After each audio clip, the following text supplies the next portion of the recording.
from nosebleeds to floor seats. Circle stronger than Cuban links. My gold dance, your gold plated. You verse me, now that's a reach. We ready. Who ready? Good evening, everyone. Welcome to the One-on-One Sports Show here on the Black Man Unfiltered Network. I'm Mr. Bennett. Hopefully, I'll be joined by most of my team today. I think I got the coach in the back. Coach, are you there, sir? How are you doing? Hopefully, you'll hear me in a minute, but we're just getting the crew together here. But, certainly good to have you guys on with us tonight. We're going to ask, certainly, as you come in tonight, make sure you hit the like button as you come in. Helps stream. And if you consider dropping any cash apps, certainly to the Black Man Unfiltered Network, certainly consider doing so there. Drop a cash app or a super chat. So it'd be greatly appreciated. And of course, anything that you certainly did give to the channel itself, you can certainly do that, as well as anything you want to give to us personally. Our cash apps, individual cash apps, are scrolling at the bottom of the screen. But good to be with you guys tonight as we chop it up in the world of sports. I know we're a week away, a little over a week away from the start of the NFL season. And so certainly, obviously this was a cut week. So again, I want to talk about that a little bit also, throughout the league. I didn't see anything that was glaring. Of course, I'll get the opinions of certainly the guys, when they come up tonight. But didn't really see anything glaring regarding like, oh, my gosh, this guy got cut or somebody like that. I can't believe they cut that guy or what have you. I didn't see anything glaring that was out there. There were certainly some wide receivers that are out there. I know the Steelers, for example, they may be looking for a second wide receiver. And, so again, there's some prospects out there that they may consider in this market. So, we can chop that up a little bit as we get into it. But, we turn over to the coach. And I'm assuming the handsome gentleman behind Coach is his younger, youthful self. How old were you in that picture? Were you like 12? I see you got the stash already. So were you like 12 years old when you had your stash? No, man. Can you hear me good? Yes, I can. Loud and clear. I was 17, man. 17, yeah. Got the grown man stash already, and I'm sure the muscles were already in, there, man. So again, so this was now. When did you go into the military? If you don't mind me asking. Age 22. 22. Okay, so from 17 to 22, what were you doing? I went straight to Morehead State. Okay. Eastern part of Kentucky, out of high school. Right. Had hopes of playing football. Messed up my knee. Sort of ripped. I don't know, man. The way it ripped open, just like a top, all the skin ripped open into the membrane. And then that same year they had the strike. So I said, I need to think about something greater than going to play some football. Because I thought I had the skills. I could run, I could throw, I could catch. What were your primary positions? Running back, played some quarterback, middle, from like junior football through freshman year. I played quarterback and linebacker. I was real good at reading the ball, reading the quarterback's eyes, because I played offense, linebacker. So my senior year, I ended up honorable mention All-State and All-District. Honorable mention All-State running back and All-District linebacker. And I played like 4 games that year at linebacker. But yeah, I didn't have a really good coach. And I didn't even play on really good teams, Brother Bennett. My high school career for 8 years, I won 8 total games. Wow. And most of the players, where I went to school, they hardly let any of the players that lived in the projects play football. I don't know what that was about, but a lot of good, big, strong guys didn't get to play, even basketball. And there was a mixture of white boys, misfit white boys and stuff. So, sure. But we did okay. We competed. Basketball, we had very few players over 6 foot. Okay. One of my point guards, he was 5 foot, 5'4", and it's the height is here. Real quick, some of the players that I played against, because my senior year, they didn't have the 3-point shot.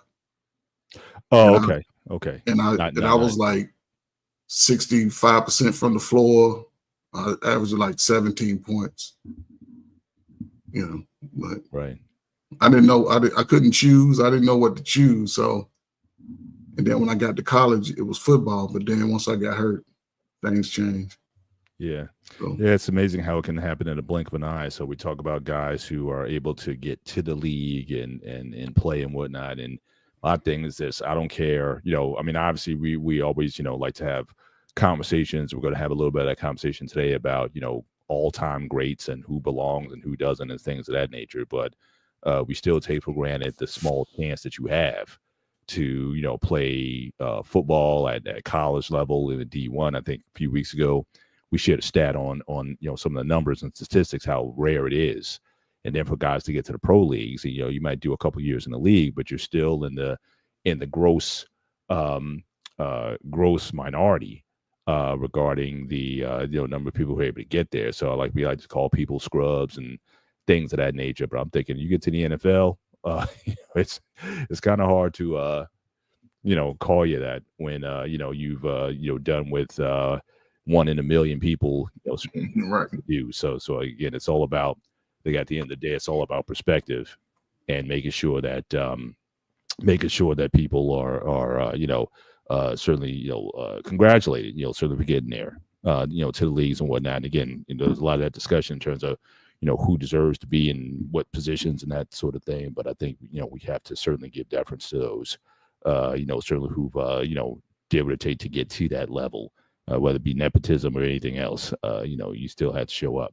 And so I always appreciate that. But let's get into certainly some NFL, since obviously this was cut week, as well as contract signings and whatnot out there. So again, the big news, I'm sure the fans in Washington are happy that Terry McLaurin, who certainly a few weeks ago asked for a trade. It's almost like the boy cried wolf right now. I mean, it's one thing, when Garrett from Cleveland, he was like, I want out of here, I want to go to a winner and whatnot, and they were able to come back with the money. So it just seems like it's a big ploy at the end of the day. But certainly he got certainly a handsome contract, $32 million a year at wide receiver, which I think is a decent price for him. I wouldn't put him in the elite top 5 wide receivers in the league right now. I don't know if I'm ready to put him there yet. I mean, I don't know about you, but certainly I think that's a very handsome contract. For he's definitely, if not a number 1 wide receiver, he's definitely a number 2 wide receiver. And I know when talk was out there that he was out there, a lot of teams were certainly going around asking what could we get for this particular guy. But good for him. Got his first bag, and I think 3 years. I kind of like 3-year contracts to begin with. I don't know about you. I tend to like the shorter stuff. I mean, 5-year, 7-year, 10-year contracts, especially in the NFL, which usually means not for long. I think at 3 years is a good way to kind of see how things go, especially with the changing markets and whatnot. And just let's just see where we're at in 3 years, and if we need to re-up, then we can do it again. But your thoughts on the signing? And your thoughts on just the length of contracts. I think because I remember 10 years ago, you never saw 3-year contracts. It was like a 5 or 7 or something like that. But what do you think of these shorter, yet fairly lucrative contracts that they're offering these days? You like that? You like that balance, or would you like to see them a little bit longer? Well, I like to see at least a 4-year contract. 4, because if you do a 5, 3 years usually guaranteed, then player option, then team option. But I think they're going to get away from that. He's got 80-something million guaranteed, so that's still good money. Then that little 9 million, 10 million. If he doesn't resign, that can be money that they can apply to another draft pick. But he is a top 10 receiver in the NFL. And he's on one of the up-and-coming teams. They need their wide receiver core to be with their quarterback. So that was a great signing for them. Trade. He's a top 10. They look at the numbers. They take every number. He was the man. I think, what I'm saying? I don't like the holdouts, though, but I get it. I rather, as a player, if I know I'm up for that contract and I know I'm top notch on this team and looking around the league and I done had a great year, I would practice, but I wouldn't do no team drills. I just do, I do all individual drills, let them show that I got my mobility, my skills, and I got my power. But when it comes to the team contact drills, I would just be over studying the defense. I ain't gonna hurt myself, but I let y'all know I'm ready to play and pay me the money. But yeah, salute to him, man. Shit, get that money, man. Yeah, he's better. He's better than Kirk Cousins. That's for sure. Well, Kurt is my GOAT. He's definitely on my GOAT wall for getting the most money for the least amount of talent. So he's definitely on my GOAT wall. So shout out to him. I'm not him and Barry Bonilla. They're my all-time GOAT contract negotiators or whatnot, and how they still get paid. We still celebrating Barry Bonilla Day. Did he get a paycheck this past couple weeks ago? They said it. Yep, Bobby Bonilla Day has been going on for over 20 years. He got like 3 more years left. Yeah, so congrats to him. Not mad at him for getting that deal together. Absolutely. So yeah, but speaking of that, don't want to spend too much time on one to wait at least till Shawnee. I know Dante, I think he might be out tonight, but I wanted to wait till Shawnee showed up. But obviously situation in Dallas. I don't know if you saw any of that interview that Stephen A. Smith had with Jerry Jones, and it seems like at this point they're still at a standstill. Jerry's kind of dug in on sort of his sort of old school ways, and it's weird. It's at least what I got from the interview. I mean, he definitely makes no mistake in terms of who the owner is and who the player is. And I don't know if that language is necessarily useful in, you can say it's true if he wants to, but that kind of tone in 2025, I'm not sure that if it's there, but he seems to try to sun a lot of these players, and I'm not sure if that's going to be useful in this negotiation. But Michael Parsons still unsigned. You saw him in the week. He's just on the sideline, kind of laying on the bench and whatnot. So I don't know where this goes. But do you think, just real quick, because everybody gets on this when we talk about the Cowboys too much, but any thoughts? Any thoughts on do you think this gets resolved before the start of the season, or do you think we might be in for a few games like Emmitt Smith did in his holdout? I think they think they lost their first 2 games before he signed his deal. So do you think it's going to sort of play out like that, or are they going to part? I mean, is this an impasse that can't be crossed at this point? What do you think? I would hope that they could make a deal by the end of the week for sure. Again, I don't see them trading him because without him, they have no defense at all. So I think they're going to get the deal done. Yes. And the problem is, again, Jerry Jones is the GM. That's the GM job. They talking to the players even during the contract year. They over on the sideline during the season. Hey, you think you're going to be able to, we want to talk about this contract. Usually the player then go to the lawyer and say, hey, go to his agent if he got an agent, but he don't got to go to the player to contact to have a conversation. I think Jerry Jones had an inappropriate conversation about money. Yeah. But even when you're looking at it, Parsons still is one of the top 5 defensive players in the league. You have to pay him that dollar or trade him. But see, he done made 2. Jerry Jones, the problem is he try to show how tough he is, but then he put himself in a position where he going to have to pay top dollar. Dak Prescott and CeeDee Lamb get what, $70 million of the team's budget for the year? And then you're looking at Parsons, he's looking at what, 30, 33? Like 90, yeah. It's like see 90. What I'm saying? Yeah. He only got like 140, so he don't leave his, but they have to make a deal. Other than that, Dallas, they'll be trying to get the top pick in the draft, and then he'll try to trade Parsons too late, and it'll just be a mess. So sign the man before the end of the week. He got a whole week, give him another week to practice.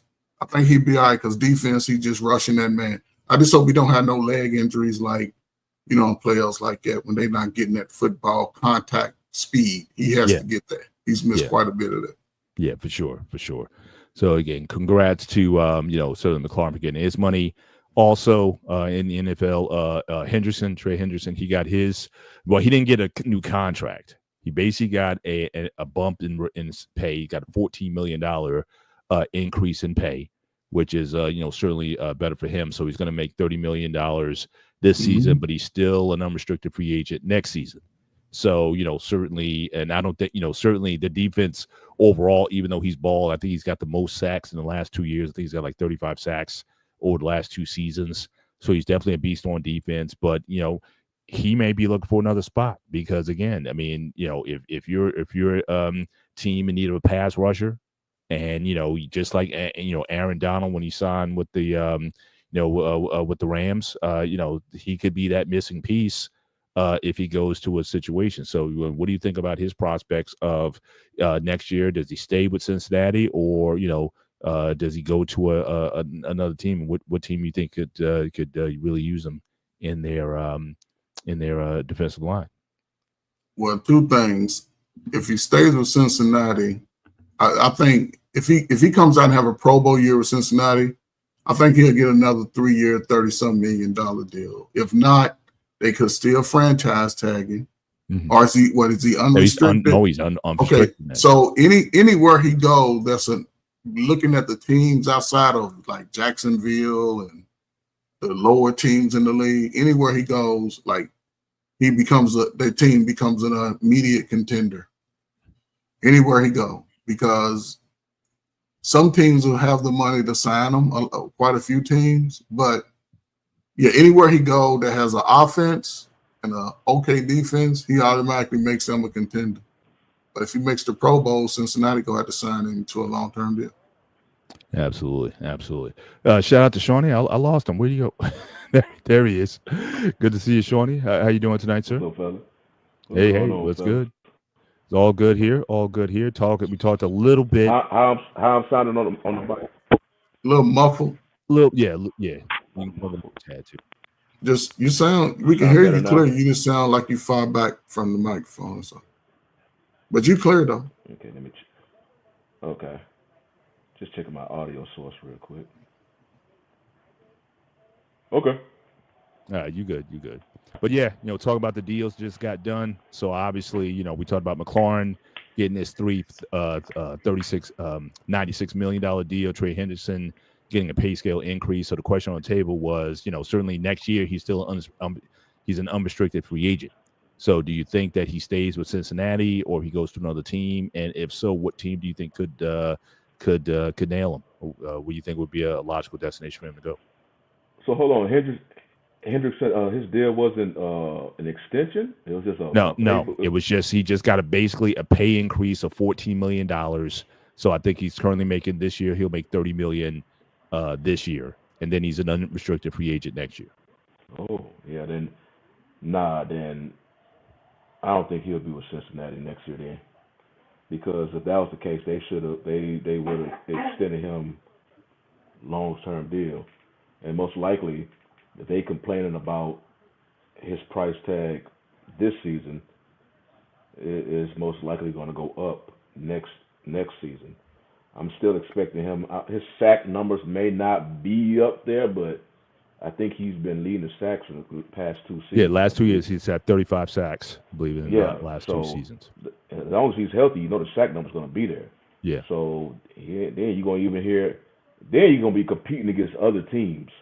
And that's how, Cincinnati was already dragging their feet just to give him this 1-year extension, just like say pay boost. So think about it, once he gets into the market, and you're going to have desperate teams out there just throwing cash at him. So I don't think he's going to be there because Cincinnati, they already don't like paying defensive players. So, he ain't going to be a Bengals next year. Yeah, for sure. Certainly next block in the NFL. So obviously you have can I get it up here? Let me remove it. Nope, I don't want that either. Hang on, guys. I'm all over the place. Okay. All right, here we go. All right, so next block here. So in the saga of the Browns, I was looking for my guy Tom to be here tonight. Certainly give some insight on this. So last week we talked about the QB room last week, and then certainly this week the barn burner of a trade. That's why I wanted Tommy B up here because Kenny Pickett, former Steeler, former Brown, former whatever, he's now an Oakland Raider. So I'm sure that's causing a lot of waves there. But bottom line is you're down to 3 quarterbacks in Cleveland. All right, so you got the veteran and Joe Flacco. You got the 2 rookies that were just drafted. So Shador, certainly made the roster, and yeah, he's currently number 3, certainly on the depth chart.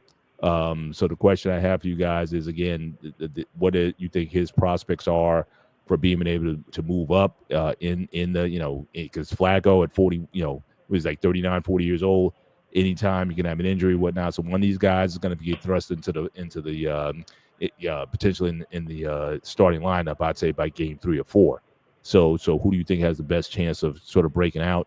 And just given this preseason, I don't think either one of these guys has certainly gotten the reps. I mean, Dylan's been hurt primarily. Shador, he got hurt and he didn't look good certainly in his last game, but I think he was brought in pretty much around garbage time. So I don't know if they have really anybody outside of Flacco who's really ready to take reps, and he really didn't take it. He didn't see any games in the preseason this year. So again, what do you guys think of the roster and just the prospects for one of these guys? They're going to have the ability to step out and be be of impact this year. You start with Sean and go to Coach. Well, we all know that Joe Flacco is not in the future plans for the Browns. He literally they brought him on because they needed a player to come in, a vet, after Watson's injury. And then he had success and he led them to the playoffs. So it's like, okay, we just bring him on again,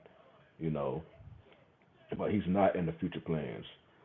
As of now, Gabriel and Sanders, you figure they are in the future plans for the Browns. Gabriel, I believe, will get more potential first-round reps just due to his position on the depth chart. Sanders will just get all the backup players and whatnot in practice. Sanders is just like how Dak was. The only time he made to get the play is everybody got to get injured in front of him. But it's not a bad thing. It's okay. He's watching the starters play. He's learning. It's almost like a red shirt, right? But he's getting like real time experience in practice. He's still on the team. He's getting reps in the practice and all that, in the QB room and all that. So he's doing like what many of us have no issues with, a young player sitting out at least his first year and learning. So whether, that may set him up, and maybe if something happened to Flacco, Gabriel is going to be the first one to get a shot at it. Maybe he gets thrown in the fire too fast. You know what I'm saying? So Sanders, it may just, it may pan out for him. So right now he's the third string. I know Watson is injured. They obviously just wait for that contract to end. That is obviously pretty much the worst contract in NFL history, which surprises me because how great of a talent he was for my Texans. But that summer, that offseason that he left Houston to go up to Cleveland, that offseason, it completely turned his whole career around. His career, how people view him, because he was like a choir boy when he was in Houston, and it just completely went to 180. Wow. But Sanders, if he sits out this year, hey, it's perfectly fine. It's what a young quarterback, I believe, because, as of right now, as far as a lot of time, the public and some media heads, we the one who look at Sanders as like he should have been a high round pick, or maybe based on his class, he should have came out early, or he should be a starter. But that's not the Browns. The Browns got their own plan for Sanders. Obviously it don't match what majority of us may have, because one, I didn't understand why they brought 5 QBs into training camp. But that's the Browns. They got their own plan. And they plan made it the whole time just be, Sanders, you just sit this 1 year out, and obviously you will see a whole lot stronger competition between him and Gabriel next offseason. Because I don't think there's no need for Flacco to be there next year. You have your two young studs for the most part. Let them battle it out and let them dictate who's going to start on the field. It don't need to be everybody else needs to figure out. No, if Sanders can't beat Gabriel for the starting spot, Gabriel deserves it, Sanders don't. Now y'all handle it on the field now. So, I don't have no problem with the depth chart right now. Not surprised that Pickett, I think we all agree that Pickett was never in their cards. He was just somebody just bringing to camp. And we know we know what the ceiling for Pickett. You know, that's why we were looking at the roster. We were like, Flacco, he's a vet. He can bring stability to that young QB room. Sanders and Gabriel, they're young, so they're both projects. We don't know. We hoping that their floor is high and their ceiling. Pickett, we know what Pickett was. We were like, oh, Pickett, we don't even know why you on the team. you just here. You just taking up a roster spot. Right. Because it's you just knew. So right now, Pickett just gonna be a journeyman for the rest of his career. Yeah, for sure. Journeyman, he's got a Super Bowl ring though. So he can flash that to each team he goes to on his journey. He can flash that ring. Look at my ring on the next team. That's it. There you go. Coach, your thoughts on the depth chart of the Browns? I'm not surprised. You know, I deemed it was going to be set up like that. Right now, Shador, you know, I agree in this extent that he's in a good position, but he could be started by week 5 or 6. You know, Byron Joe Flacco, he's going to play. If they're 2-2, I believe if they 2-3 by the 5th game, I think they'll make a change. It'll be a competition. Of course, they may give Gabriel the initial start at it just because, you know what I'm saying, he was drafted ahead. And, you know, the pushback they may claim that they're afraid of with Shador. But, again, with the timing, from what I've seen from Shador, it's just his timing. He can't hold on to the ball. I think he'll be able to get an opportunity, if not this year, next year. But I do think he's going to see some time this year, maybe 2 or 3 games, and he's going to really perform well because he will be going up against the first-string defense on your other team. He'll be running some offense, so that'll get him with his timing. That's what he needs, the timing, get rid of the ball. Next year, it'll be a wide-open contest.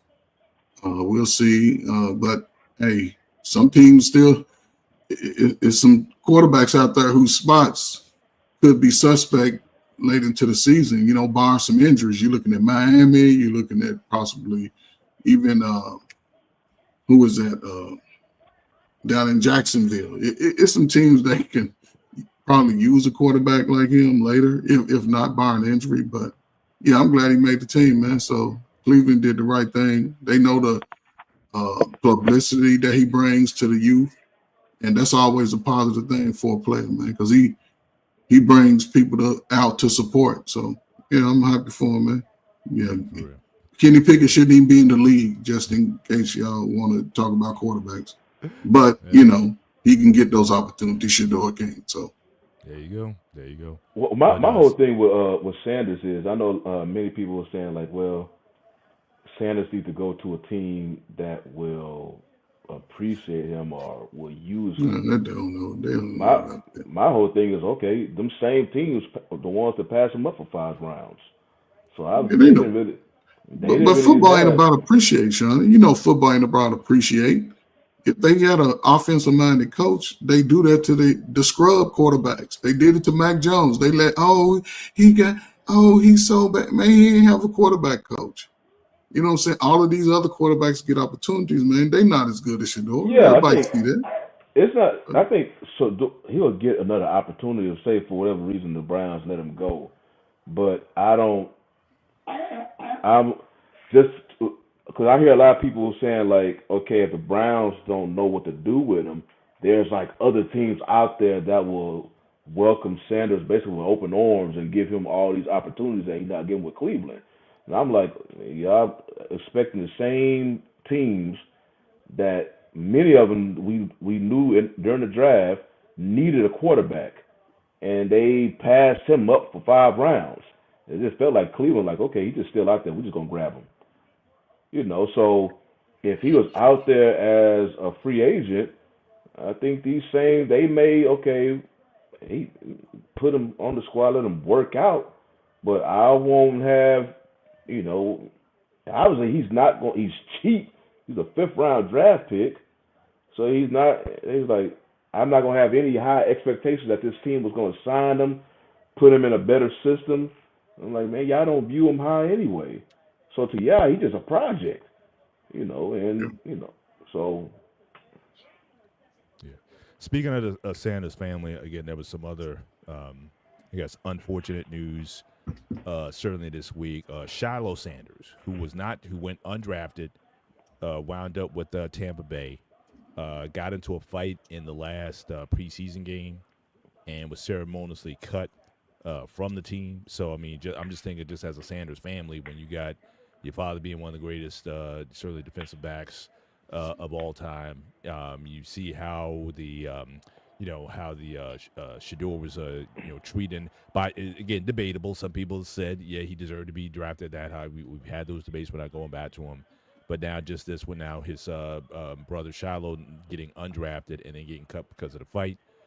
Again, certainly not a good look when you're trying to make a roster spot and you're going undrafted.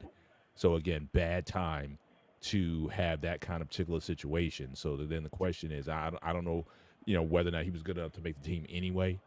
But it just seems like, is this an effect? What we've seen, is this kind of an effect of the bubble?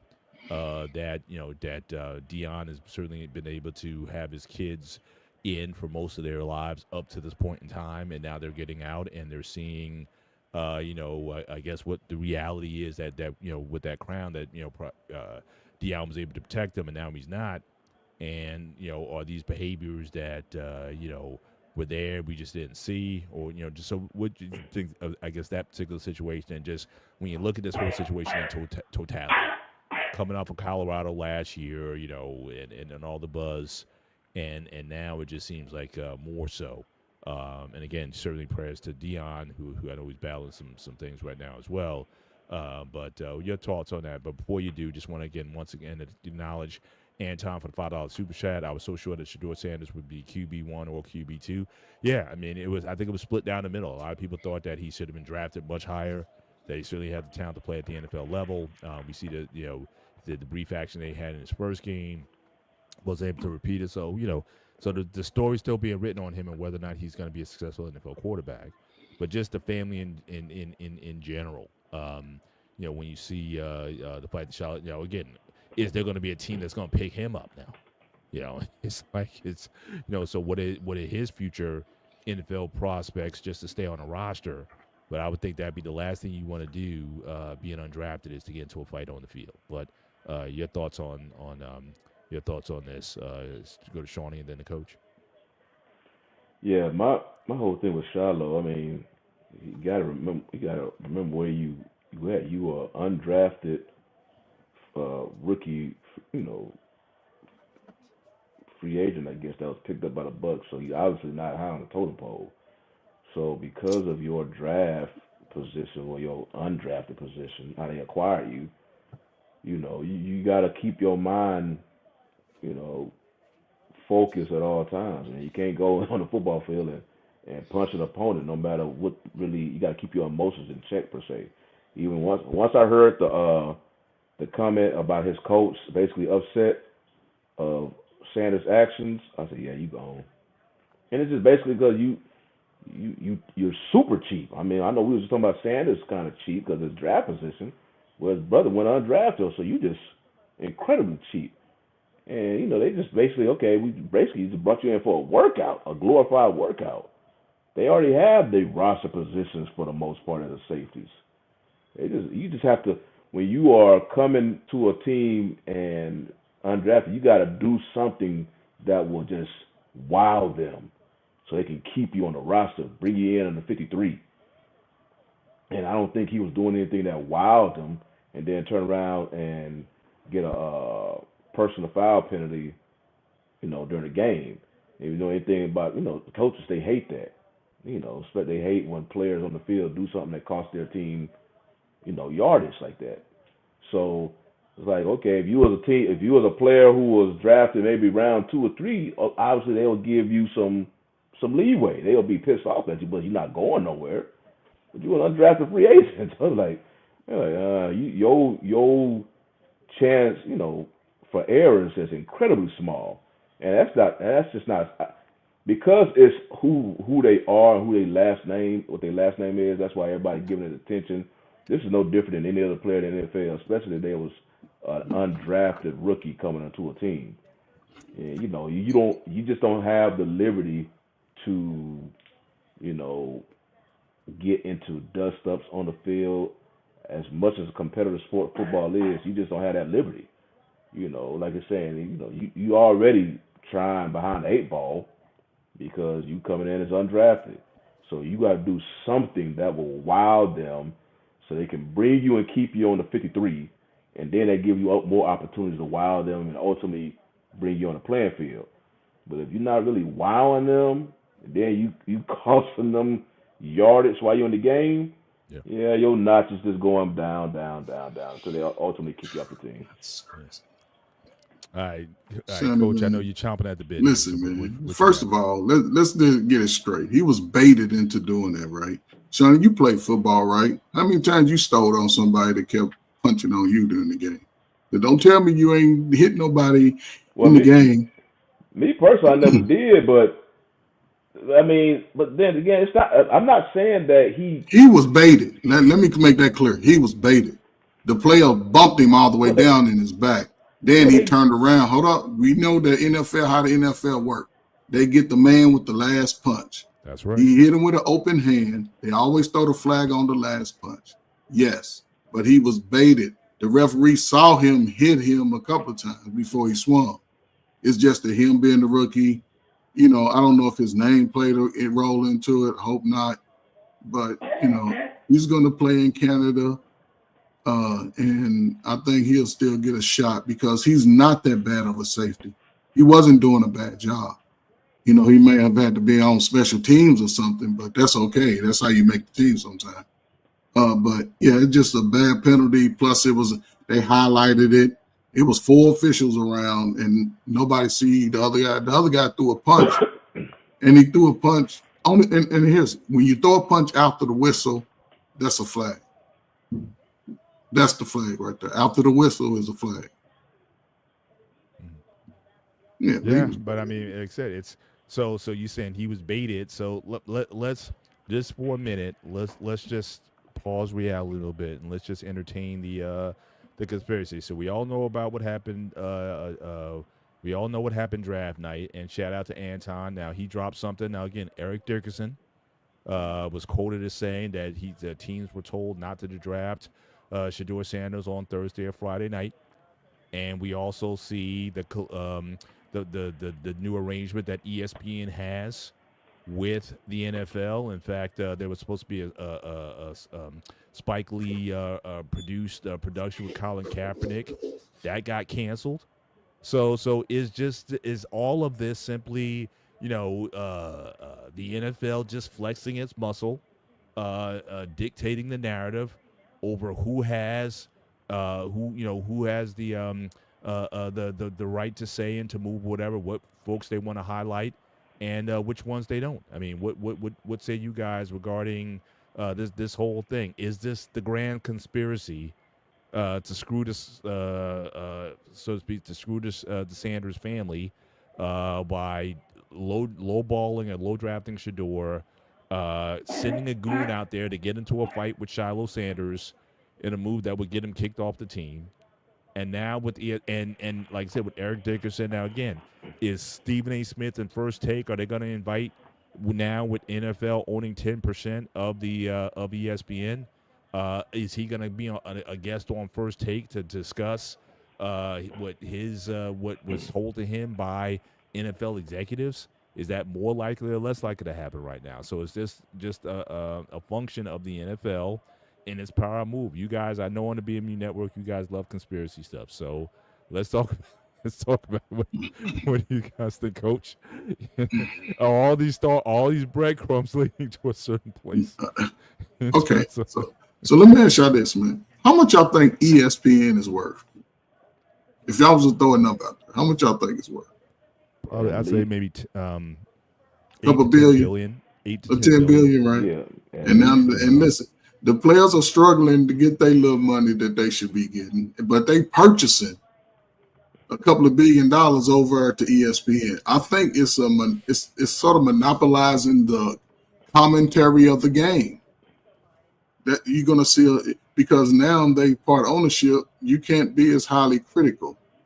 Stephen A. It may not work in the long term because you're just gonna have to sort of be more critical of the players per se, and not teams and ownership.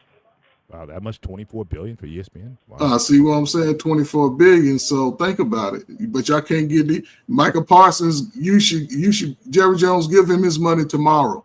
Sign him before the damn weekend. Give him his money, man.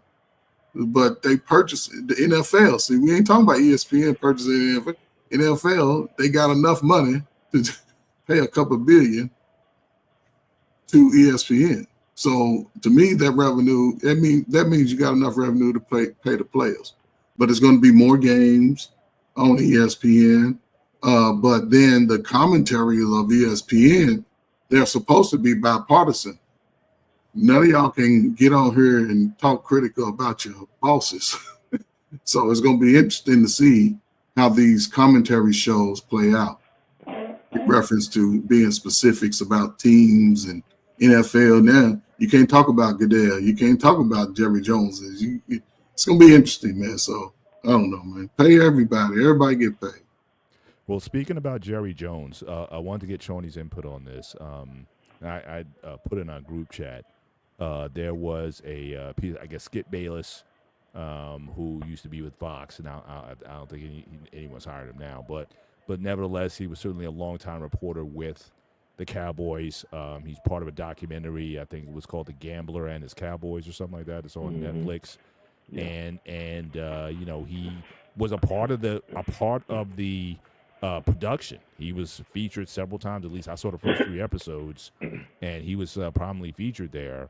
But then he goes on this rant, which is a little bit surprising. Usually I don't see guys who are part of a production then go out there and didn't rant on it. But he basically just pissed on the thing that he was a part of, talking about basically how inept Jerry Jones was, said that Jimmy Johnson was overrated as a football coach, and you know, just a whole host of things. Again, I'm not that intimately involved with the Cowboys, but Shawnee, I don't know if you had a chance to see it, but you know, your thoughts if you were able to see both, I guess, the documentary, what you think of it so far, if you've seen some of it, or on Skip Bayless's comments on the Cowboys and how he acquired the Cowboys. I mean, he dropped, you know, proverbially, he dropped a lot of tea on the Cowboy mystique and whatnot. And even when I'm looking at the documentary, you know, obviously it's well produced, but you could definitely tell it's got the Jerry Jones stamp of approval on it.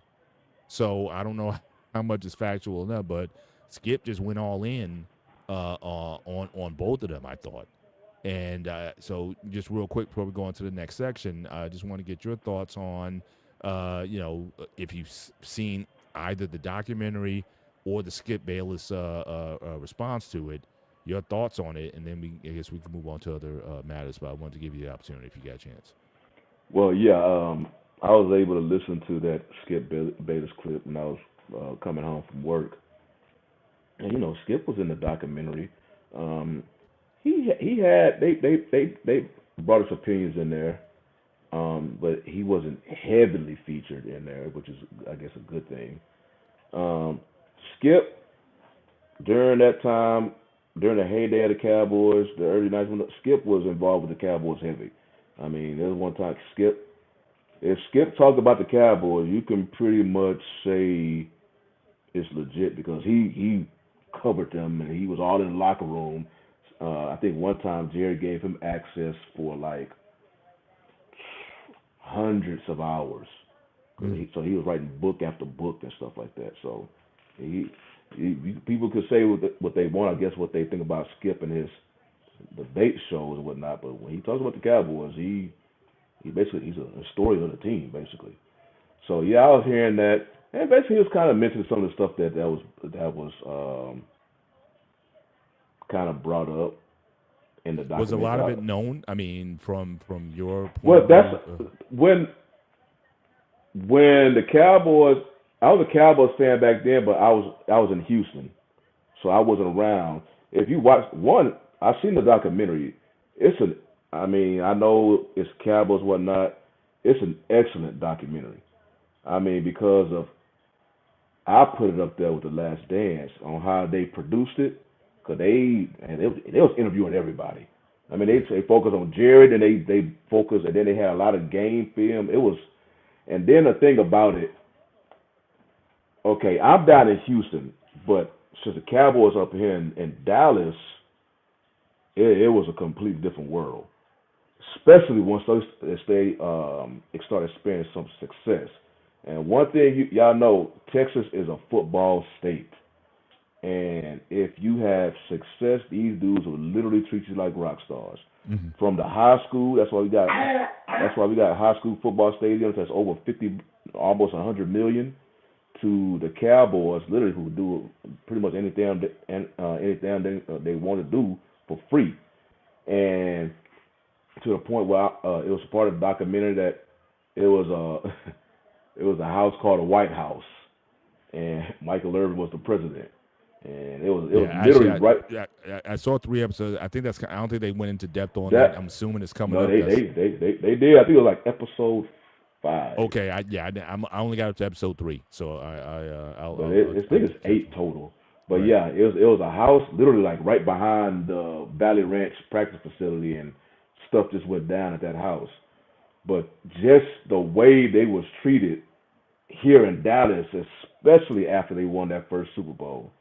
And then when they won back to back, they pretty much had the key to the city to do whatever the hell they wanted to do. Mm-hmm. It was kind of similar to a local high school football team here too. When they won state and their community was just letting them get away with anything, and they ultimately, matter of fact, ESPN did a 30 for 30 on that high school football team. Mm-hmm. But anyway, yeah, the thing that Skip was saying, they was bringing it up during the documentary. But this you looking at it from a Skip Bayless point of view. So obviously the documentary wasn't totally committed to Skip Bayless. They brought him in to talk about, these certain points, like a little 5-second clip or whatever here and there throughout the doc. But that piece that you sent me, yeah, Skip was basically just telling from his perspective as he was covering the team, because he was there in the locker room. He was talking to, various players. Yes, Jimmy Johnson was in the documentary. You can clearly the difference between Jimmy Johnson. Y'all remember how Jimmy was with Miami, just straight hard nose. That's why Miami was so successful. He didn't care what you thought about him. His main goal was always about winning. He was like that with Miami, and then he carried that on with the Cowboys. But he was kind of like unfiltered. Like he would cut you if he had to cut you. He didn't care, and all this. And Barry Switzer, who was also a hard-nosed coach in college when he was with Oklahoma, that's how they won their championships. But then when he came coach of the Cowboys, he kind of like he took the approach, well, these are professional players, so I don't need to babysit them. They grown men. And that's when that whole Michael Irvin and the White House stuff was taking place. It was during the Barry Switzer era, because Jimmy ran such a tight ship. But they hella respected Jimmy. And then Skip was also talking about Aikman, because remember when Aikman first came to the Cowboys, I think when they first went to the playoffs, before that, Aikman got hurt during the season. Steve Berline came and won like 5 games in a row in the regular season, and they got into the postseason. And he won a playoff game. He won a so Aikman by that time was healthy, but Jimmy decided to go with Berline. I think he got a playoff victory, and then the next game, then they and Aikman was 100% healthy. Something like that, and Jimmy was like, I'm basically riding with the hot hand, and he didn't really care how Aikman felt about it, even though Aikman was a number 1 overall pick. Mm-hmm. He didn't care how Aikman felt. I mean, we riding, Berline was the one playing well, and we're gonna do that. It's in the story. Yeah. Well, I mean, we can get into, certainly I would recommend people, certainly, I think the documentary itself. It was a good documentary. It's a good documentary, so I would say definitely check it out. And you can also find Skip Bayless's response. Just look up Jimmy Johnson overrated. It's over 30 minutes. He's just talking about the Cowboys. Yeah. The 2 things that really struck me, though, from Skip's take was, one, is really the only reason why the former owner sold the Cowboys to him was that his first order of business was firing Tom Landry. Because the other guys, they said a lot of guys gave more money to buy the Cowboys, but they didn't want to touch Landry. But Jerry from the beginning was like, "Oh, I got my guy already, so you sell it to me, and I'll get rid of Jimmy Johnson." So I mean, Coach Landry. Yeah. So Dallas hated that. Dallas. Yeah, hated no, that. yeah. In fact, I've seen. I got. Not the same. I've seen. I got a YouTube clip where they like cover like the whole thing, the whole press conference and the whole thing. It was like several hours long. Well, because Landry was. Remember, Landry won his Super Bowls with the Cowboys, so he was. Yeah, he was royalty in Dallas. Like you said, if you went in Dallas, you basically they take care of you like no other down there. So man, if you went anywhere, what are we talking about, fellas? Yeah. If we went anywhere, football. What's that? Hold on. How? Nothing. No, man. Landry. I don't know. Landry was. How old were you when Landry was the coach, Shawnee? No, it wasn't. No, I was young, but I'm talking about the way they were talking about Landry. He was valued so highly in Dallas, but by this time, though, by the time Jerry brought the team, Dallas was on the other side of the league. Yeah, they were definitely losing. They were definitely past their glory days, but nobody wanted to touch Landry. Jerry said, if you sell me the team, who again he was like one of the lower bidders. A Super Bowl quarterback, Super Bowl head coach. But he said that I will fire Landry and I'll take the incoming from it. Because by that time they was not winning. That was the first thing that got me. That was the first thing that got me. So Jerry Jones fires Tom Landry, right? One of the most beloved Dallas Cowboy legends of the history of the team. Yes. You think he don't mind taking the flag for the Parsons? You don't mind this is what he's done ever since he's been an owner. He's the GM. He can fire and hire anybody on the whole on the football side of the organization down to the manager. This Parsons stuff this not affect. I don't think this is affecting Jerry at all. If you watch that documentary, you'll see the stuff that Jerry had to go through as an owner. Oh, this Parsons stuff is it's nothing. I don't think it's nothing. But the second thing I want to just mention, the second thing that got me. So that was the first thing that why he was sold to Cowboys. I thought was very interesting. The second thing that Skip said was that basically, again, Jimmy Johnson's overrated. He said he's not a good X's and O's guy, but he's a good motivator. He basically had those guys in fear. But again, as far as game time strategy, they said his fortune, even with Aikman, his fortune didn't turn until they hired North Turner as the offensive coordinator.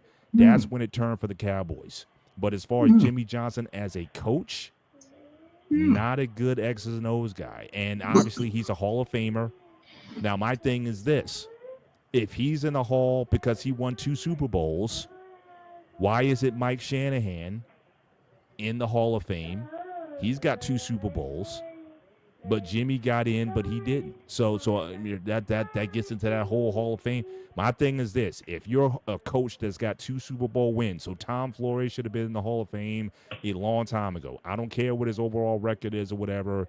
He got 2 Super Bowl teams to Super Bowl wins, and certainly he should have got in. I think he got in maybe a couple years ago after being on the on the Legends ballot for some time.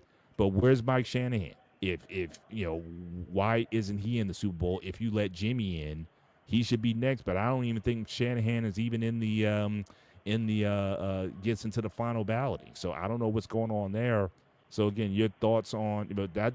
I would say that'd be a criteria. 2 Super Bowl wins as a coach, you're in, and there really shouldn't be much debate about that. If you do so, that I will concede on. I don't care about greatness and all that. Players is a different category. But if you're a multi-time Super Bowl winning coach, you should be in the Hall of Fame. So that's my. What do you guys think about that? Well, I put it like this: do you believe Mike Tomlin is a great X's and O's coach, or he's just a great like CEO of his coaches? CEO. Okay, that's basically like Jimmy Johnson was like that. He was a culture changer. Because remember, the Cowboys was not winning. They was a losing franchise. That's why they got the number 1 overall pick for Aikman. They was a losing franchise. When Jimmy came with Jerry, once when Jerry bought the team. And so he was, and Aikman was struggling, and Aikman's career didn't really take off until Jimmy hired Norv Turner. And obviously, that's. But he was a culture changer, and he held everybody on that team to expectations. That's why he was so beloved and highly respected amongst his players. He ran a tight ship. He ran a very tight ship, but because he and Troy was getting into it, but they recognized because Troy's kind of like he wasn't like rah. Troy was just, I remember that playing. Troy always looked mad sometimes when he was playing. But he had his personality and Jimmy's personality.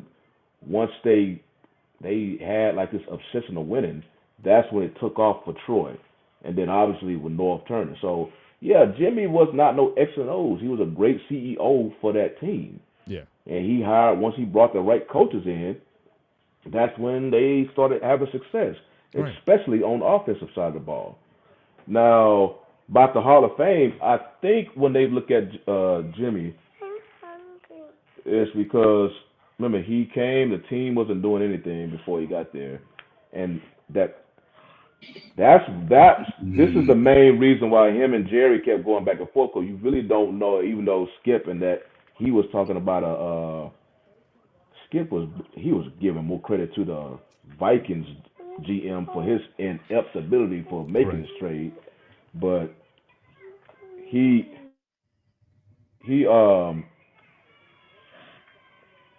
put, when they did that whole Herschel Walker trade, and that trade literally built the championship. That was like a combination between Jerry and Jimmy.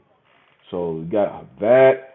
They basically just built this team from scratch for the most part, and quickly within like 3 years went from a bottom of the league team to a Super Bowl, and they kept challenging this great 49ers team and beating them in the NFC title game.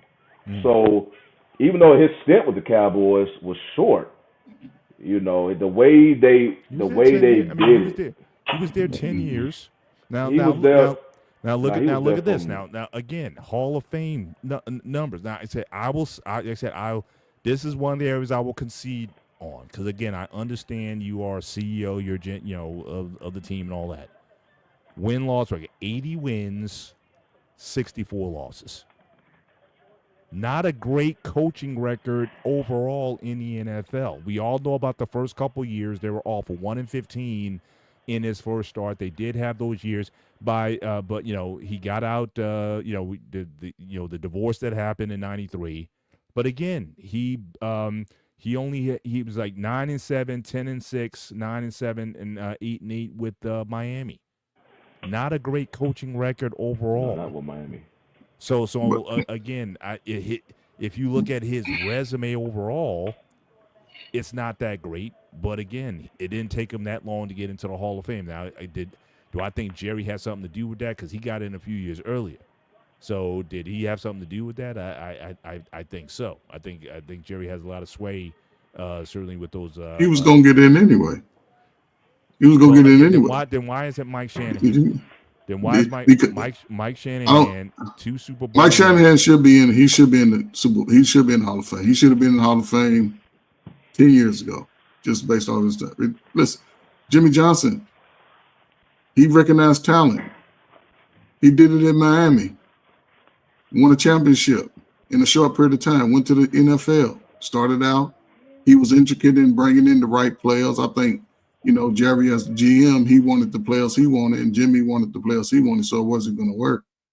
But as far as, in that first couple years in Dallas, they were losing. He brought in the players that he thought were needed, and you see the run they had. But then in Miami, again, for the NFL, it used to Tom Landry, the great, who's that? The Packers coach, all of those guys, they were similar to Jimmy Johnson. Right. Jimmy Johnson had a strategy, but he allowed his other players to focus on that, and he just, as a head coach, just emphasized the discipline of it and the structure of the game and playing at a high performance, which is best for a head coach. See, head coaches today, they running an offense, and they may not be able to see all the nuances needed because they're always trying to get the right play and all of that. But I like Jimmy Johnson's style of coaching because he still has a say-so on what's to be ran, who's in the game, and it's up to the coaches to sort of strategize on the best time to play, But yeah, Jimmy Johnson had too much power with the players. He had too much power with the players because players followed him. They played for him.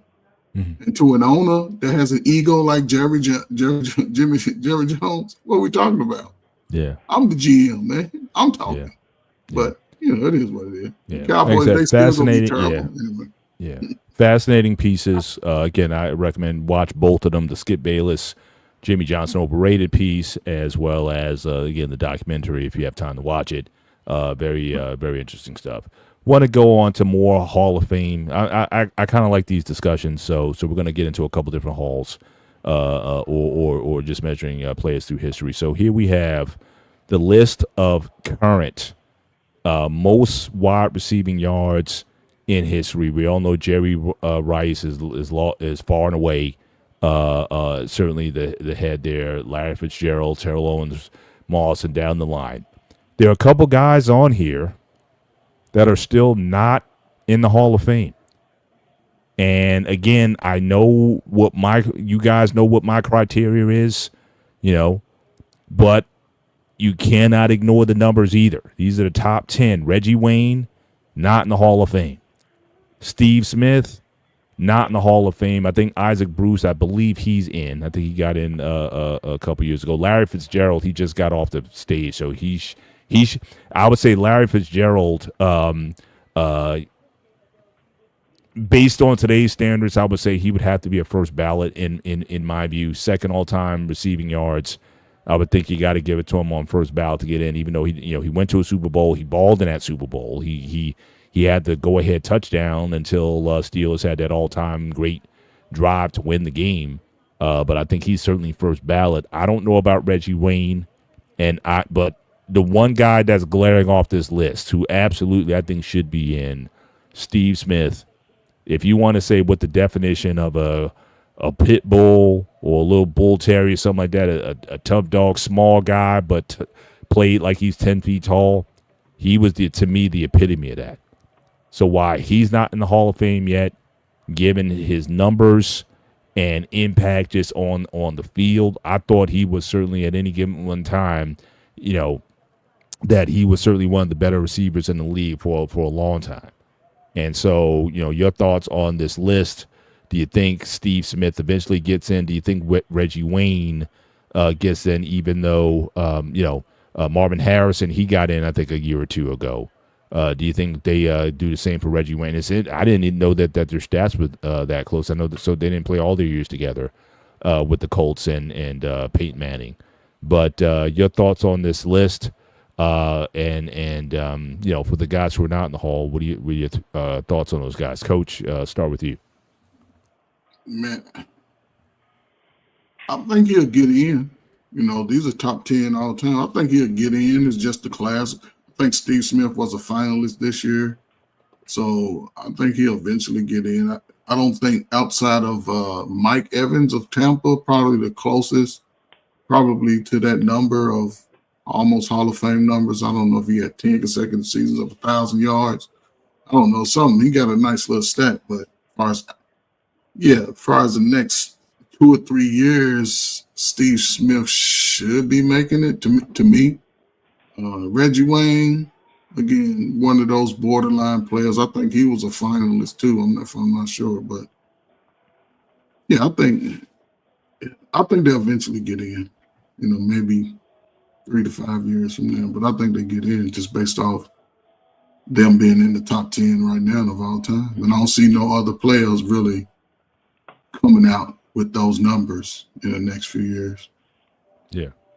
Shawnee, your thoughts on this list and the guys who are not in the Hall, your prospect of those guys getting into the Hall? Well, I agree with Coach. I think Steve Smith will ultimately get in. I believe last year was his first year eligible. In his first season, he was a finalist in 25. So he would get in. I think with Reggie Wayne, I think he just, he was eligible in 2020. I think it's just been a log jam of players that they just put in before him. Because Wayne has been a finalist every year since 2020, including last season. So he most definitely would get in. But I think it's just been a log jam for the people they've been. Because right now, a lot of the players that are, eligible now to get into the Hall are players I remember when I was younger. And they was like, you remember, I'll basically watch their whole career. So it's like a lot of the dudes who was playing like in the early 2000s, they the ones now who, early 2000s, the teens, they the ones who are starting to enter their eligibility years for the Hall and whatnot. So it's obviously a younger group now. And I think with Wayne, during his time, there was some heavy hitters, that was eligible. So they just letting them in first. Like I say, you could tell because the dude has been literally all 6 years he's been eligible. He's been a finalist every year. So they waiting for him. They just say, hey, man, we're just going to let these other people come in first. And you would definitely he'll get that knock on the door. Mm-hmm. But yeah, the list is great. Receiving yards, and it's a hell of a list. It still just amazes me with the Jerry Rice, because I think the most amazing stat I've seen is just a receiver leading the NFL in touchdowns. That stat is normally just reserved for a running back. Mm-hmm. But have a receiver do that, especially he played in an era where it was running. Oh, that's basically if no receiver can break that record now, it's unbreakable because that's all they do for the most part. It's a throwing league. I know they're trying to bring back That's the thing that's game. surprising. I mean, you would think that you would have a lot more guys vying for that, but you don't have those guys as of yet. So the fact that Jerry was able to do this in the 80s and into the 90s and whatnot when it wasn't a passing league, and a lot of these guys still aren't getting there. That's so surprising to me. It just one is longevity. That shows you how great he, how the professional, and then two is just players now they just can't keep it up. I mean, they'll have a great year, and they'll get injured. They get their money, and then they start going. Yeah, I'm gonna tell you an interesting story about Jerry Rice real quick. I was down in Mississippi State from '98 to 2001, and I used to go to the track at night, right? So during the off season, Jerry Rice used to be over working out with the players. Like it wasn't the team, but it was just players randomly football. Man, let me tell you something, man. They couldn't keep up with him at all. Wow. Every time he made his move, he was wide open every time. Wow. I used to just look at him like, and then he didn't appear that big to me when you see him in person. Like, dang, Jerry Rice ain't that big at all. But man, when I tell you he was running those routes, nobody could do it better. That's why he had his results. Nobody could run a route better than Jerry Rice. And the story, you know what I'm saying, that he came, and he lived about 10 miles outside of Mississippi State, Starksville. So Gotcha. Yeah, the only guy I would probably fault on that list is, again, Reggie Wayne. To me, he's got Frank Gore written all over him. Now, again, Frank's got the run. He's got the numbers. But is he a Hall of Famer, though? I mean, so Reggie Wayne is kind of in that category for me in terms of wide receiver.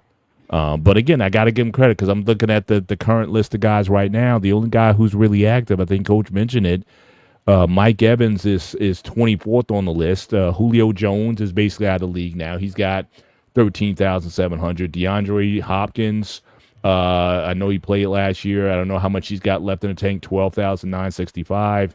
Mike Evans has 12,684.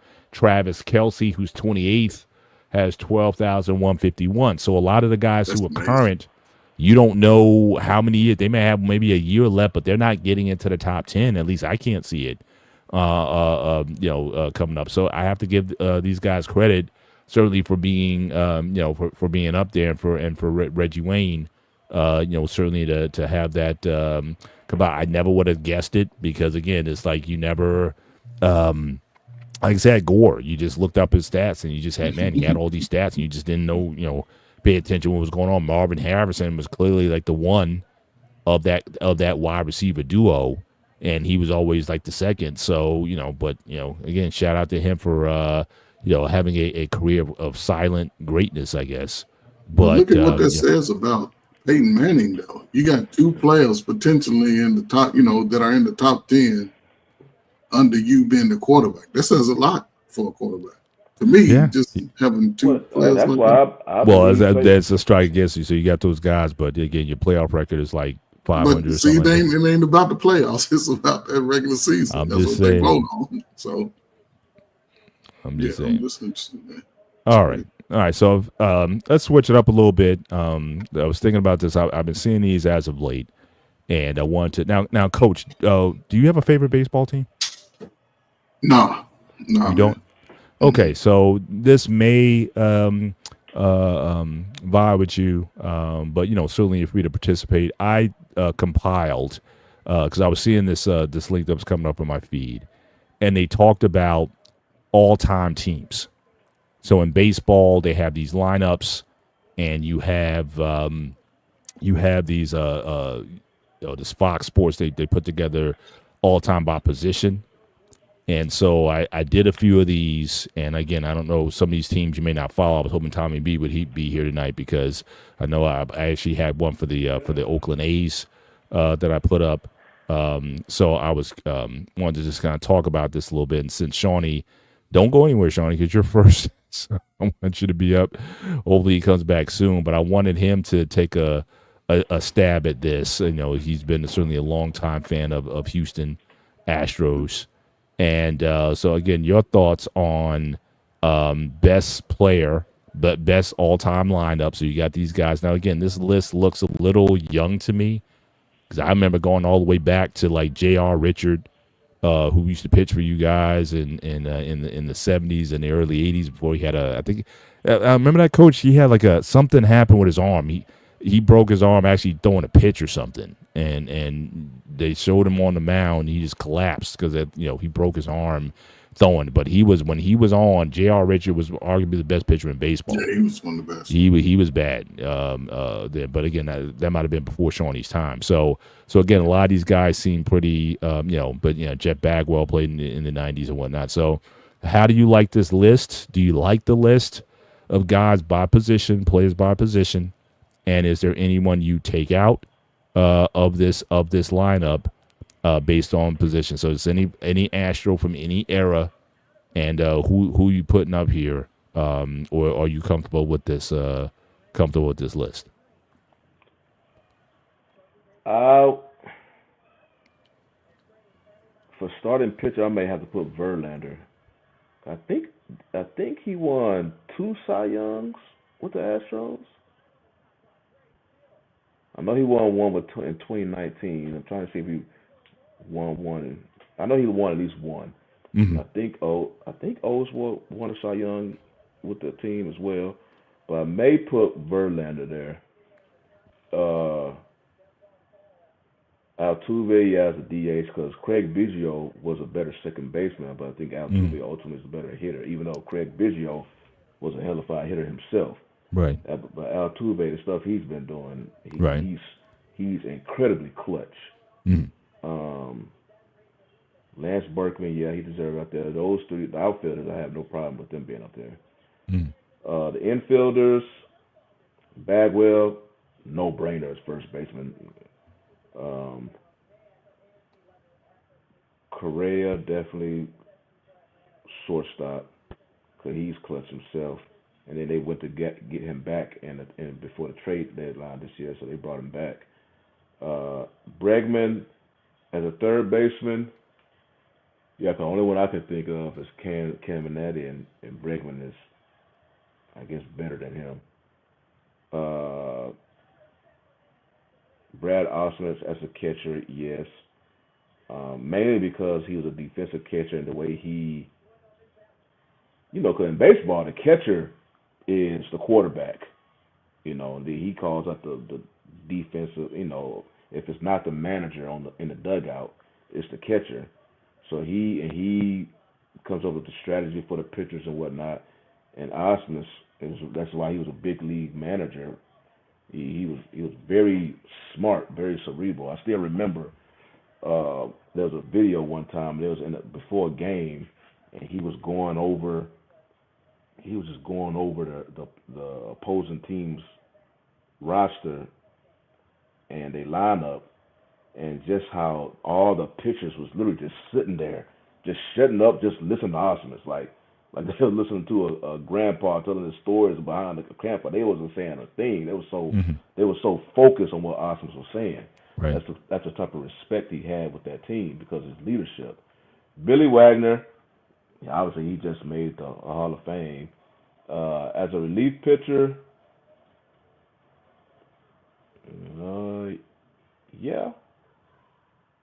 yeah, I got no problem with that. All right, so for the most part, you're good with the entire list. Now, again, you might have been too young for like Cesar Cedeno, Jose Cruz. I don't know. Are these guys like retired? I don't know if Astros, if they retired numbers and whatnot. Are these guys? I believe as far as are. OGs, yeah. Cause they Cesar Cedeno, you don't really hear too much. You definitely hear about Cruz. Houston still love Cruz, but Cedeno, I think they may have, but I don't. Now that I'm thinking about it, I'm trying to think of the Astros, whatever type of ring of honor they have up there. Mm-hmm. But I think Cruz number has been retired. I gotta look at Cedeno. Yeah. All right. Shout out to, again, Lost in Translation. Thank you for hopping on through tonight. And Andre Terry, Fly Eagles Fly. Good luck with your season, certainly this year to defend your title. So again, no hate there, but good that you came through tonight. So we're talking about all-time lineup. So again, I just got a few teams here. This one, since as you guys know, I am a Yankees fan, and obviously there's a lot of history here. So again, they got certainly the outfield. They got the immortals, so to speak, Ruth, Mantle, and DiMaggio. That's going to be pretty hard to get rid of. Third base, Alex Rodriguez. First, Lou Gehrig, first base. The only guy I would probably put out of this, and I know it'd be sacrilege by today's standards, I'm taking out Aaron Judge, and I'm putting in Reggie Jackson. If you want to talk about Mr. October, again, where it matters, he was only with the Yankees for 5 years, but Mr. October delivered in the big moments, whereas compared to last year's World Series, I didn't even see Aaron Judge. So again, yes, he'll hit 50, 60 home runs in the regular season. Yes, he's a bad boy, but where it matters, give me Reggie. Reggie's my favorite baseball player of all time. I got a 44 jersey, and so I'm definitely going to be rocking. That jersey more times than not. As far as the pitchers, Yogi Berra, 10-time All-Star. Again, some of these guys I didn't see, but the numbers are the numbers, and I do recognize that a lot of these guys played before there were black baseball players in baseball. I don't think too many people are going to argue over that. Willie Randolph, I've actually met Willie a couple times. Actually, he supports the local AA ball club down here. As far as second base. Not crazy with the bat, but certainly a reliable near 300 hitter, and he would always clutch at second base. So I got no problem with the list, but I would remove Judge. Again, until he produces in the postseason, I'm keeping Reggie Jackson in the starting lineup. So again, Coach, I don't know how familiar you are with Yankees and whatnot. Is there any any comments on this list? And Shawnee, I know how much you follow, but yeah, any comments on this before I move on to the next team?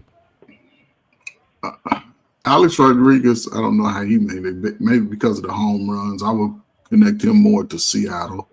But yeah, I would put Reggie Jackson there. Yeah, over Aaron Judge. That's about the only change I could see. Yeah, I mean, third base. I know Craig Nettles won a couple championships with the Yankees in the 70s and whatnot. Great third baseman. I mean, highlight reel third baseman. But if you're gonna give me Alex at third, who actually was, and the thing was, Alex might have been better at second, but Derek Jeter was already institution there because again, before he came to the Yankees, he played second base also.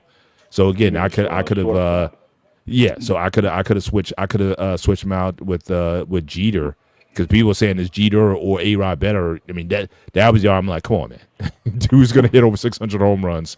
So, but again, Jeter, Mr. Clutch, his 3,000 hit was a home run. So he played the narrative very well. So again, I got to give credit to Jeter. I'm not gonna move him out of that spot. But if you was gonna ask me who's a better second baseman overall, give me A-Rod. But again, Jeter also had better postseason. I mean, he was as clutch in the postseason as Reggie was in his day. So I would certainly give him the nod over that. Well, I remember when A-Rod was with Seattle, being a shortstop with them, people was comparing A-Rod and Jeter. And I think even Jeter mentioned that A-Rod was a better ball player. But Jeter was the winner. Jeter was the leader. Jeter, because they was getting compared, and A-Rod was actually kind of talking a little bit and kind of rubbed Jeter the wrong way. Mm-hmm. And that's why there was there was kind of some friction between the two, and then obviously they had to put whatever that was aside when they became teammates. But when A-Rod was in Seattle, A-Rod, he talked a little bit. I believe somebody asked him a question, and A-Rod, full of confidence. Cause remember, when A-Rod was Seattle, he was that dude. That dude, he was a cold baseball player. So they was trying to compare him and Jeter, and A-Rod. I forgot exactly what he said, but he was like, Jeter not really on my level per se. And he kind of wasn't. He wasn't lying. A-Rod was the better ball player. Yeah, except sure. Jeter had the intangibles. That's why now if you look as Yankee, it's Jeter, but he's the captain. You can't say let somebody say a negative thing about Jeter. Yeah, no, he's untouchable in New York. So I mean, yeah, that's like you don't mess with. But my thing when I'm looking at what you was mentioning about Judge, I don't have a problem with Judge there as a DH because Judge is he's an incredible offensive player. I know he struggles at times in the postseason, but I think with Judge, because Judge he always, for the most part, since he's been a Yankee, he always had this huge expectations on his shoulders. Because if you think about the other greats, one thing about the Yankees, when they was winning their titles, they had great teams. They was like multiple Hall of Famers at the time when these dudes were playing. Mm-hmm. Jeter didn't have to always carry it. As great as a player and a leader Jeter was, he didn't have that weight on him because he had at least one or two fellow Hall of Fame players on his squad. Judge, he had other great players, good players, but I don't think he had other great players that played with him. So he always had this weight, like expectations. Like when they make it to the playoffs, people just looking at Judge. What you gonna do? What you gonna do? What you gonna do? And with the other players on there, it wasn't the Yankees in the way back in the day had Murderers Row. So that's just how they were back then, and I don't think it's no secret during Judge's time they haven't won a World Series since 2009. They just didn't have this collection of just elite talent that they was known to have. And they were the Yankees. You know, they have 26 banners. You know, they had multiple Hall of Famers seem like on their squad every damn year. But with Judge, it's just Judge. Now I know he got Stanton, but you got to see if Stanton can stay healthy. Stanton, and they had the guy from who went to the Mets. Now that could have been, you talking about Soto. Yeah. That could have been potentially, but it was a rental, and obviously he didn't stay there. So for the most part, it's just been Judge and the Yankees. And that's basically during Judge time, it's been Judge and the Yankees. But with them other players, even as great as Jeter was, they still brought another Hall of Fame player, even though I don't know if he's going to get in or not. With A-Rod, then you had, obviously you had Mariano Rivera, who people believe may be the greatest relief pitcher of all time. But you have these other bona fide Hall of Fame players on your team, so you didn't have to carry that weight that Judge, you know, he has to. Yeah. We could just do one more, and then I could think, we can start winding down the show now. Mandrell, now you come in talking mess on the win, but I'm going to give you a challenge now. So in 2 weeks, we all know that the Canelo-Crawford fight, September 13th, is going to be on. We're going to do a big preview show and talk boxing that week. So rather than you just being in the back talking some nonsense, I expect you to be a part of that conversation when we talk about fight week coming up. So don't be talking now. I'm calling you out. Be on the show the week of the week of the fight, and we'll dedicate the whole show to boxing and to the state of boxing, the predictions for the fight, and anything else you want to talk about boxing wise. So that's my personal challenge to you. Is to show up at that particular time. I got something to say. Okay, so this fight is going to be on Netflix. Many households today have Netflix. Yeah. If you already a Netflix subscriber, you can watch the fight. You'd be eligible to watch the fight. But this is a major fight. This is a blockbuster fight. There's a good chance many people have Netflix already at their home, but do you feel like this is the type of fight that you should leave the house and go to like a local sports bar to watch?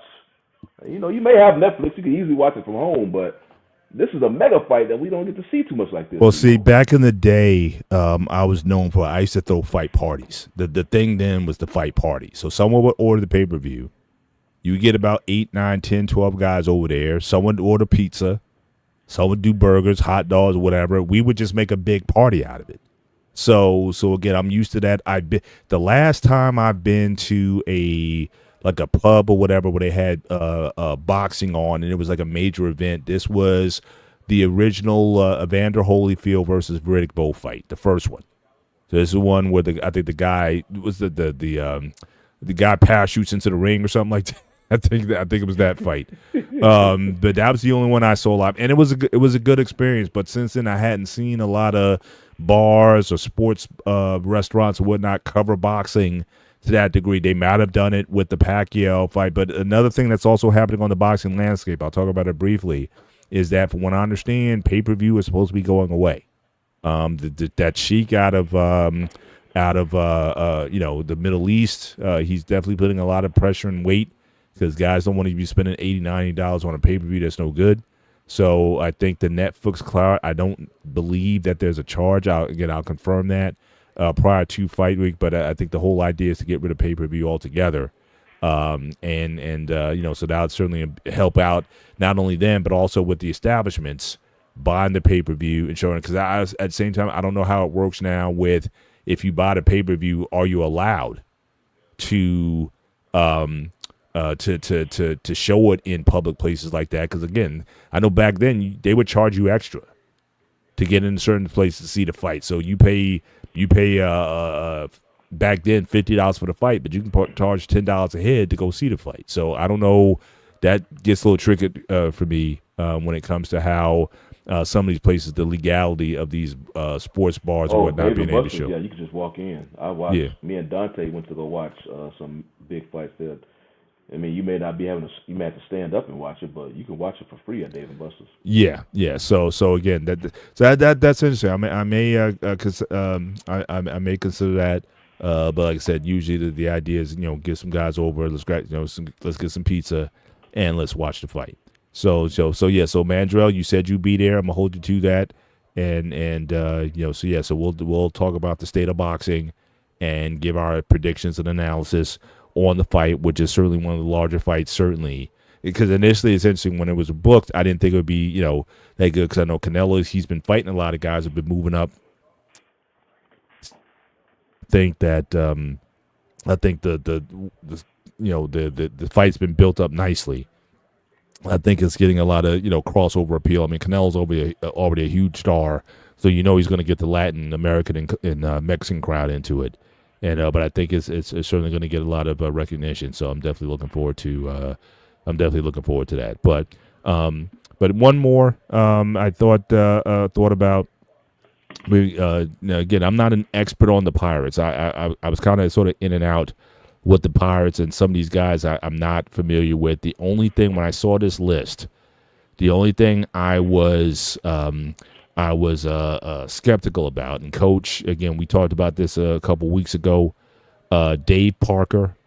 Why isn't he on this? Certainly, as far as outfield, why he's or DH, why he's in here, I'll never know. I mean, the guy, when he was in the league, he was devastating. He was part of that 1979 World Series team. Willie Stargell pops. He was on his way out, but Parker might have been the best. Had the best arm.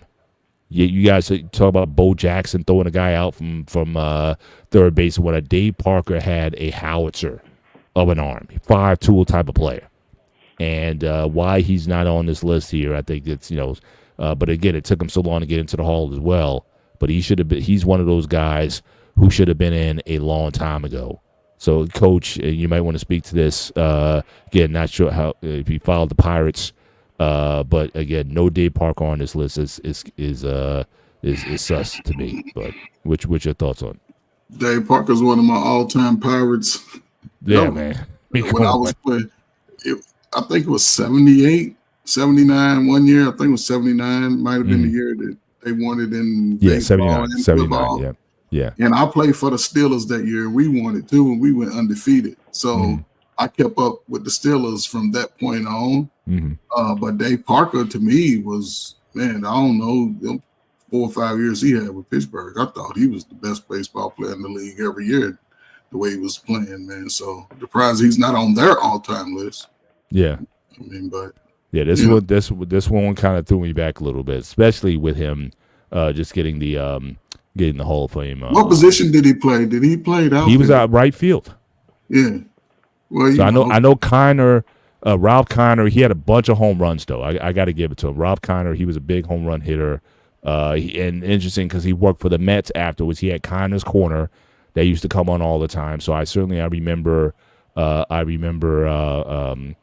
his segments and whatnot. But this last one here for the Mets, again, I don't have a huge problem with it. The only thing I know Mike Piazza came from the Dodgers, was a big star in L.A., and then certainly was a big star here in New York. But I may be tempted. Gary Carter won your World Series with Gary Carter, came from the Expos, very good for a very long time, Hall of Famer. I may want to put him in and swap out Mike Piazza's spot here. I know he was a big offensive guy, and I still don't think he's a Hall of Famer as of yet. I'm not sure if he will get in. He's a very good player, but Gary Carter is a Hall of Famer. So I may want to make that move and swap him out for Gary Carter. That's my only commentary I think I'll have here. I know that Hank Aaron, I think he might have played for the Mets towards the end of. No, I'm sorry, Willie Mays played for the Mets, but again, we all know he cut his bread in San Francisco. Well, first of all with the Brooklyn, not the Brooklyn Dodgers, the Giants, and then they moved to San Francisco. So he basically cut his bones there. So he's certainly on the all-time Giants list. I'm not going to put him on. I'm not going to put him on this one. But yeah, I would say Gary Carter over Mike Piazza. That'd be the only switch I would have here. So I don't know, Sean, if you were old enough to sort of remember Gary Carter, or what you saw from Mike Piazza. But that'd be my only change here. But so, Coach, you might be more familiar. If you have any comments on this, then we can start to close this down.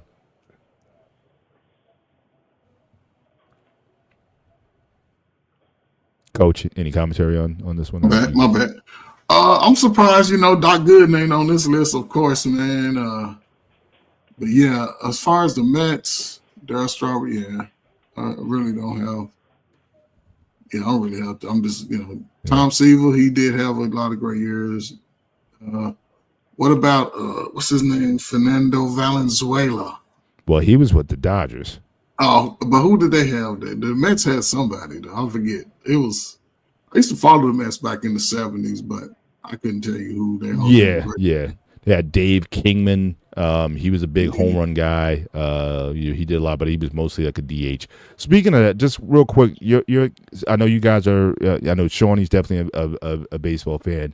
Your opinion of the DH? Do you think that are you a fan of it, and would you want the NL to drop the pitcher thing, or you just think that's just a distinction of the National League that you would rather keep? Are you old school like that, or would you just like to see everything go to the DH? Have both leagues have the DH?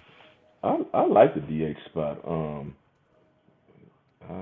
I guess teams, cause pretty much when the pitcher was coming to bat, it's almost like a guaranteed out. Yeah, they just happen to be good with the bat or be very good bunters. But I don't mind a DH spot at all. I mean, it adds the potential of more offense. Because right now, what is it? NL is still pitchers, but when they play in an AL ballpark, they can have a DH. Correct. So they done modified it a little bit for that. But yeah, I don't mind a DH at all now, because in the Astros, back when they made the World Series in 2004, they was an NL team, so they didn't have DHs. And then obviously now they're an AL team, and many, usually like now you've been playing with a lot of DHs. DHs generally will be very good hitters. Some teams be having very good hitters. Yeah, but I don't mind the DH spot at all. I think with baseball, it's just people just want baseball to be so old school. I mean, so old school. I really don't. I'm like, what's the point? Would you want to see a pitcher at the plate? I mean, what are you gonna do? He's just gonna strike out. If you want to see a bunt, okay, a DH can bunt. So I don't hear pitchers complaining. Yeah, I hear that. Unless I remember what's his name? He pitched for the Astros for a little bit. He was very basically antisocial. Zach, what's his last name? He was like, man, I like hitting. He was actually a pretty good hitter too for a pitcher. I think he'll be a Hall of Famer, but I forgot his name. But Greinke, Zach Greinke. Okay. He had a personality like what's wrong with you? Because he was kind of, he always kind of came off as antisocial. But yeah, he was actually a good hitter for a pitcher. You take him lightly, he'll send that thing over the fence. Yeah, I hear you. We got Tommy B. Finally, glad you made it towards the end of the show.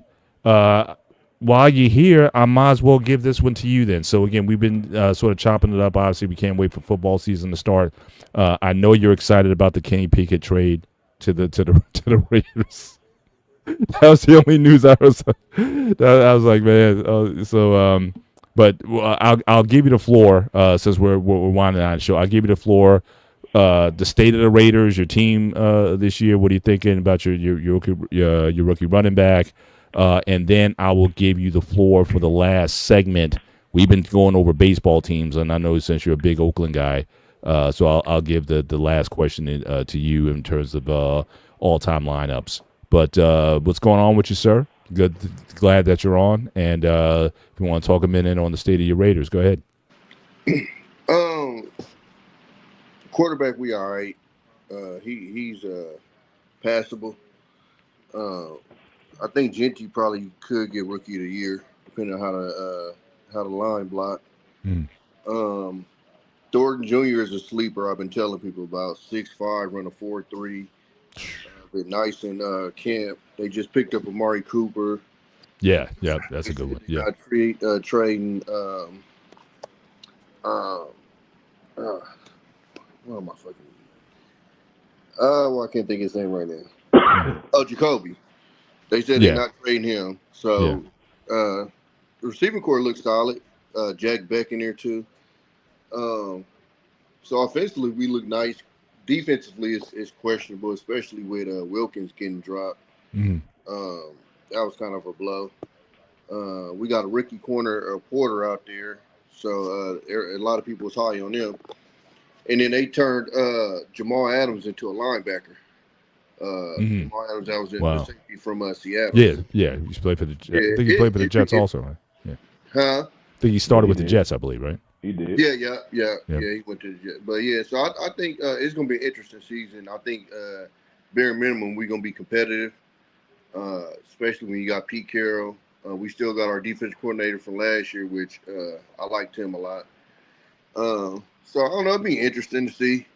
You never know with the Raiders, though. So, I don't hold my breath anymore for that.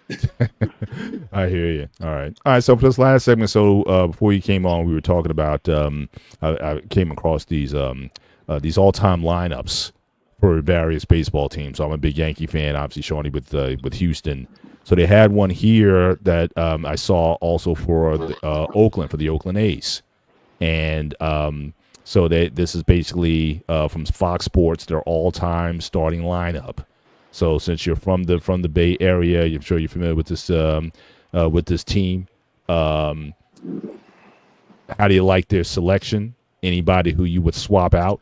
Now, again, the fact that they got Reggie. Now, I wanted Reggie for the Yankees. That's because I would say I would take at DH. I would take Reggie over Aaron Judge, especially in the postseason. But that's just me. But obviously, they have Reggie as a part of the mix with the A's. But any thoughts on this lineup? Anybody you would replace? You good with it? No, that's pretty good, to be honest with you. The manager, I don't know, dog.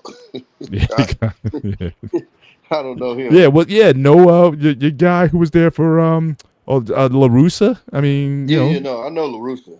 Yeah. I don't know. I'm not sure. Or even the guy who was the manager when they won 3 back to back in 73 to 74, 72 to 74.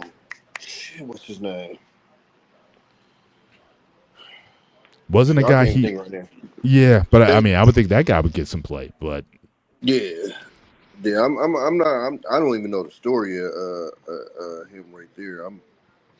That might go back to the Philadelphia days, to be honest. Yeah, for real. Yeah. But no, that's a solid lineup. I'm trying to think in my head if I replace anybody, but that's a pretty good for the A's. That's a pretty good lineup. Yeah, for sure. Dennis Eckersley is your closer. Yeah, I mean.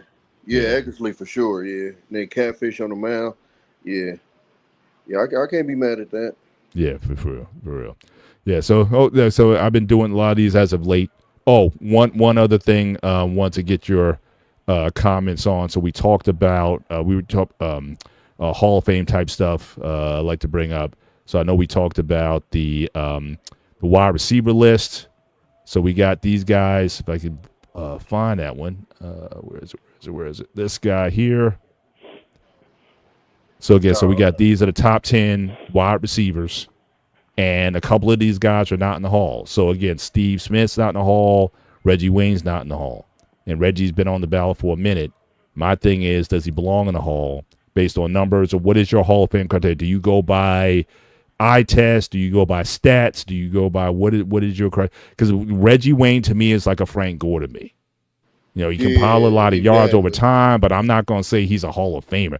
Now, Steve Smith was a dog. I mean, for his height, his size, he was like the toughest guy at wide receiver. He played like a linebacker at wide receiver. So, I mean, Pitbull, you know, that he's like the epitome of that. So I will put him in just the ferocity which he played with in the league. So I think he should be a lock to get in. Why he's not in already, I don't know. But I would definitely put him in over the other guys. And last year, they only put in 4 guys. This year, they only put 4 guys in a Hall. Yeah. So I'm thinking if they were going to add other guys, they could have added certainly Steve Smith to this, if not Reggie Wayne. I don't necessarily want to put Reggie Wayne as a Hall of Famer. I'm just like compilers. When you say Hall of Famer, it should just kind of pop. And if you got any kind of hesitation. Yeah, exactly. It's probably enough. Yep. So I agree with you. Like you said, like Reggie Wayne was a hell of a ball player, but it just, I don't know why he doesn't pop. But it's like Reggie Wayne was looked at as like good, not necessarily great. I agree with Dave Stewart. Yeah, Dave Stewart was beast but who do you replace, Eckersley or Catfish? Yeah. I don't know if you replaced anyone with Dave Stewart. And his career got kind of cut down a little bit, didn't it? He had an injury or something, and he was never the same after that. But 87, 86 to 88, 89, I mean, he had that stare on the mound that everybody used to talk about. Mm-hmm. And but after he got hurt, he was never the same player after that. So very unfortunate. But I think that's the only one on the list that I would probably kind of look at a certain way. I did see this list myself, and the first thing I thought about was Tim Brown being there with the list of quarterbacks he had to play with, and him still being there. Yeah, I'd always tell people all the time he's super underrated. Yeah, because he had to play with absolute garbage and still put up numbers. Right. That reminded me of DeAndre Hopkins. He was the same way. And some players, when your quarterback situation is like literally a revolving door, and you still pulling up elite numbers. We've been riding with Billy Joe Hobart. I remember Billy Joe Hobart being our starter. Yeah. You know what I'm saying? Yeah, but Steve Smith was, like I said, a giant. Played like he was 7 feet tall.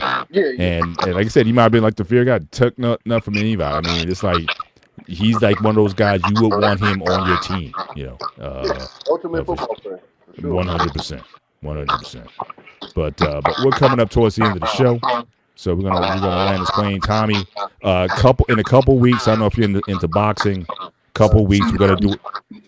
Is that me?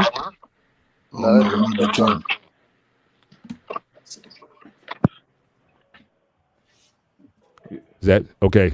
So as I said, Tommy, in a couple weeks we're gonna do a boxing preview. So obviously we got the Crawford Canelo fight coming up. So if you want to be a part of that conversation, we're gonna have Mandrell, who promised to be here. So again, Mandrell's gonna be on the show. So we're gonna talk some boxing leading up that week. So again, if you're into that, so we could chop it up and do some boxing. I also like to do dream matchups. So I like to get like guys from back in the day who fight who would win, that sort of thing. So we may do some of that. So that's 2 weeks. That's the 10th. We'll do a boxing show and a preview. So again, you're more than welcome to come back and be a part of that. Be a part of that conversation as well. But that we're at the end of the show. So final thoughts. So again, Tommy, if anything you want to say, or you want to hype your channel, anything what you're doing, certainly you can give a shout out. I'm excited that our football season is back, and I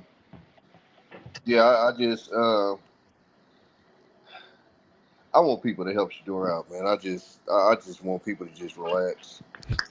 The noise is killing that boy. Yeah. I just want people to just chill. And it frustrates me because I'm rooting for him. And again, like when you're in the role of a backup, I know what they're looking at. And, when your coach is at the podium answering questions about you and you're a backup, that's a problem. Yeah. And it's not his fault. It's why I'm frustrated. Like he's not necessarily doing anything besides like the speeding tickets. It's this, they're outraged by every single decision made, and it's just like that's only going to hurt him. Absolutely. Shawnee, any final thoughts before we close out? Well, one, I agree with Tommy 100%. I mean, I think people just sometimes they think they know more than the coaches, and the coaches are the one that deal with them every day. Fans just follow the trend basically. We all understood. Many of us already agree that Sanders should have been drafted higher when it comes to the past quarterback class. Now, if it was next year or it was a different story. But this past draft class, we believe that he should have drafted higher. But after that, it's the Browns. It's the Brown decision now, and they the one who practice. I'm pretty sure they want to put the best player on the field. And like I mentioned earlier in the show, I'm like, even if he don't play this year, okay, he's a rookie. Okay, many of us believe, okay, if you sit down the first year, that could be a great thing for you, man. Learn. He's going to get his time to shine as long as he gets his time to shine. Now, if he just keeps getting thrown around, nobody want to give him a shot, a legit chance to play and show what he can do, then, okay, y'all can raise hell. Right now, let the team run the team. But my main final thought is this: if you haven't seen it, man, go watch the Cowboys documentary on Netflix. I know a lot of people, because of the Cowboys, they may turn they nose up on it, but it's a hell of a documentary. It was good, Shotty. It was I watched all the episodes. It was good. It lets you see a lot Tommy, of did you see Skip Bayless? He had a post where he talks about Jimmy Johnson being overrated. He kind of spills the tea on a lot of that Cowboys history. I would say definitely watch the Netflix, but then watch that piece also. Yeah, I don't know why I'm like that. Is that on his channel? Yeah.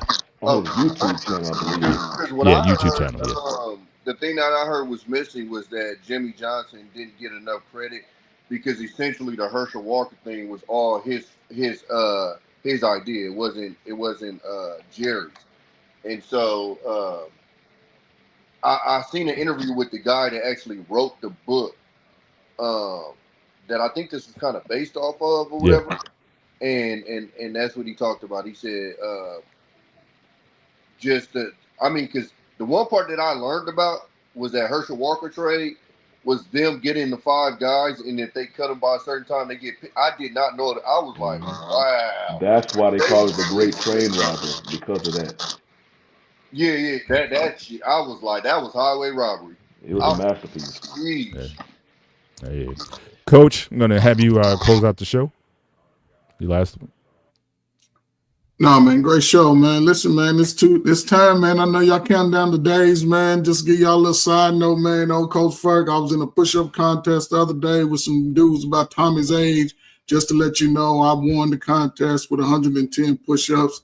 Salute to the old heads, man. We whooping y'all young niggas' butt. So get in line and learn, man. Get your chests up, young guys. Get your chests up. Salute, man, for real, man. Y'all get ready, man. Don't be yelling at the TV the first week. Relax.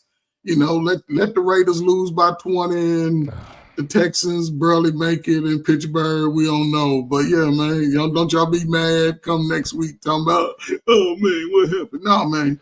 Well, we still got another week before kickoff, so again we'll have another show before then, so it's all good. But I want to thank everybody for being here tonight. Again, my guy Anton is always big Ruck 77. Good to have you here tonight as well. Thank you for participating. But just make sure you hit the like button on the way out. And until we see you next week, same time, same channel. This is the Black Man Unfiltered Network. You guys take care. God bless. We will see you next time. Good night.